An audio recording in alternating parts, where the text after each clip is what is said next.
Rupee at the day's low, and now it hit that 57 to the dollar mark as well. A complete U-turn really from the way it started out. Let's again bring on board currencies editor Manisha Gupta to try and analyze what's causing this sudden weakness in the currency. Manisha, when we were chatting about 30 minutes ago, it didn't seem as if it's going to test 57, and that too in just a span of 30 minutes. Well, absolutely, Sandeep. It's a very jittery, vulnerable kind of a market. We opened the trade today at 0.25% on the higher side. At this point, we're trading 0.25% on the lower side. So already we have done 0.5% of a decline coming in for the Indian rupee from the day's highs. Well, the point is that we have seen a breach of 57 as well coming into the markets there. Well, you have seen lots of concerns. At this point in time, the rupee is the worst performing currency in Asia. A lot of people have been telling you that till the time all the Asian currencies are falling and we are falling a bit more is okay. But the rupee really seems to be taking it to the chin at this point in time, because if you look at the dollar, that's trading in the negative. You have seen the euro in the positive. Most of the Asian currencies also are trading kind of flat to slightly in the positive.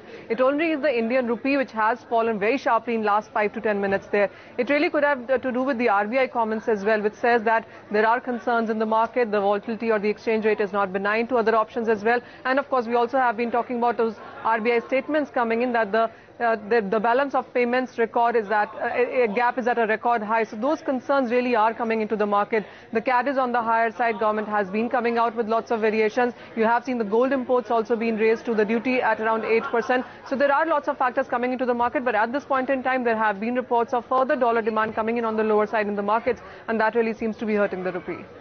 It doesn't quite seem that the selling is done on the rupee. 57.02, 57.03 is what it's already hit.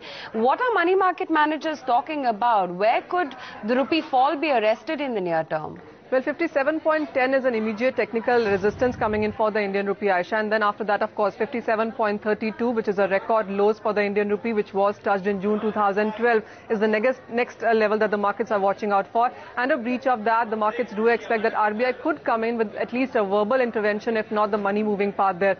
Also, the concerns are that even after you have seen the net sales in FII's flows in the last couple of few sessions, the net inflows for the year 2013 still stand there. But the way the rupee really has been depreciating, you could be looking at some concerns coming in for the debt market and also the dollar returns that these FIIs look for as well. So that is another thing that really seems to be bothering the economy, the equity markets as well at this point in time. 57.32, if that breaches, then you could be going anywhere really. 58, 59, 60 are the kind of levels markets really have been floating with.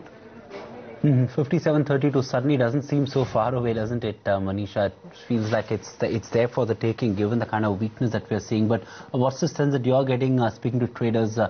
Because clearly there is a fair amount of nervousness in the currency market. Do you think 57.32 could potentially be breached in the near term itself, or do you think there's a likelihood of the rupee strengthening and that there could be a possible RBI intervention as well?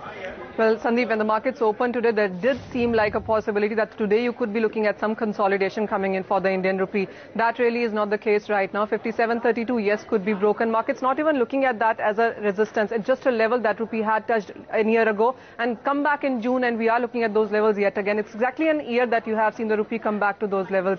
Going forward, yes, 58, 60 are really the kind of levels that most of these markets are working with. The kind of dollar demand that you have seen coming in from importers, because of the defense-related payments, because of the way the international markets really seem to be reacting, all of that is adding to the jitteriness coming here. So yes, further weakness absolutely not ruled out. Going forward in next 6 to 12 months is when you could see some appreciation coming in for the Indian rupee, but the coming 3 months really are looking quite choppy for the Indian rupee. Well, apart from that, you also have the trade data, the IIP data, the inflation numbers, all of that coming in the next week. Rupee could be taking direction from that one as well. You have the RBI policy on 17th of June, and whether the markets are expecting another interest rate coming in from RBI, well, 25 basis points quite on the card. So all of that, and then elections again. So you have too much to react to in sense of the Indian rupee. But yes, the slide has been one way, and RBI till time has not come out with any kind of intervention.